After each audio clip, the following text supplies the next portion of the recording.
उत्तर प्रदेश की कानपुर से एक चौंकाने वाला मामला प्रकाश में आया है। कानपुर के बीकनगंज शराब बाजार में सोना गलाने वाला कारीगर अलग अलग शराब व्यापारियों का लगभग 15 से 20 किलो सोना और 1.5 करोड़ रुपए कैश लेकर भाग गया। व्यापारी लगातार उसे फोन कर रहे थे, लेकिन उसका फोन स्विच ऑफ जा रहा था। जब व्यापारियों ने जाकर देखा तो उसका सोना गलाने वाला कारखाना बंद था। व्यापारियों को एहसास हुआ कि उनके साथ करोड़ों की ठगी हो गई है। शराब व्यापारियों ने बाजार में जमकर हंगामा किया। इसके बाद जेसीपी अपराध शाखा के ऑफिस पहुंचकर घटना की जानकारी दी।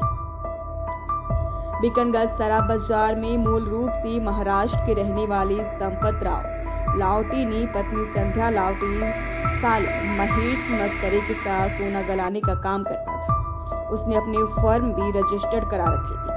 संपत राव अपने कारखाने में गोल्ड टेस्टिंग, गोल्ड गलाने और सोने चांदी के जेवरात बेचने का काम करता था। जानकारी के मुताबिक संपत राव 20 साल पहले कानपुर में आकर व्यापारियों के बीच विश्वास बनाया था। उसी विश्वास का फायदा उठाकर उसने व्यापारियों से सोना इकट्ठा किया और कई व्यापारियों से कैश रकम ली। इसके बाद 15 से 20 किलो का सोना और 1.5 करोड़ कैश लेकर फरार हो गया। कानपुर महानगर शराब एसोसिएशन के अध्यक्ष पंकज अरोड़ा ने बताया कि बीकनगंज शराब बाजार के 8 से 10 व्यापारियों के साथ फ्रॉड हुआ है। बीकनगंज शराब बाजार का एक व्यापारी संपत राव लावटी, जो मूल रूप से महाराष्ट्र का रहने वाला था, संपत सोना गलाने का काम पत्नी संध्या और साले महेश के साथ करता था। इसके साथ ही जेवर बेचने का भी काम करता था। व्यापारियों से लगभग 15 से 20 किलो सोना इकट्ठा किया और कुछ व्यापारियों को विश्वास में लेकर लगभग 1.5 करोड़ कैश लेकर भाग गया। लगभग 10 किलो से 15 किलो के बीच में, क्योंकि व्यापारी अभी एक व्यापारी की रजिस्टर्ड हो गई है कंप्लेन करीब 1.5 करोड़ रुपए की, और कुछ व्यापारी हमारे साथ हैं जिनका करीब 2 करोड़ का माल है। कुछ का किसी का 20 लाख, किसी का 30 लाख, इस करीब 10 किलो के आसपास, जिसकी कीमत 6 से 8 करोड़ के बीच में हो सकती है। चूंकि एक एफआईआर रजिस्टर्ड हुई है, बाकी अभी होनी बाकी है। तो आज हम लोग यहाँ पे जेसीपी क्राइम नीलाब्जा चौधरी से मुलाकात करने आए थे। तो उन्होंने पहले से ही एसएचओ बजरिया और डीसीपी सेंट्रल सभी को बुला रखा था। पूरी पुलिस का प्रशासन एकदम एक्टिव था और उनके सामने पूरी बात हम लोगों ने करी है।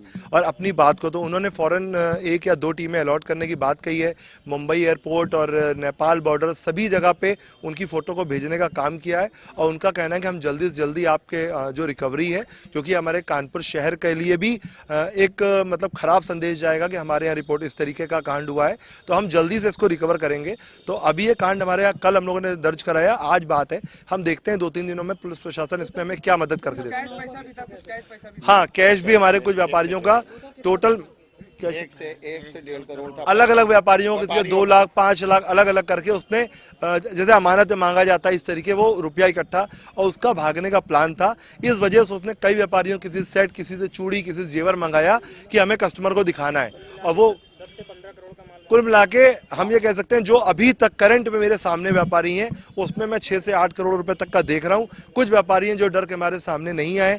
जैसे जैसे एप्लीकेशन आती जाएगी वहां पे रकम का जो क्लियरेंस है वो दिखता जाएगा। भारी मात्रा में सोना लेकर अपने निवास स्थान से लोग गायब हो गए हैं और इनको आशंका है कि ये लोग माल लेकर कहीं निकल गए हैं। उसी आधार पर, इनके तहरीर के आधार पर मुकदमा जो है थाना बजेरिया में पंजीकृत कराया गया है।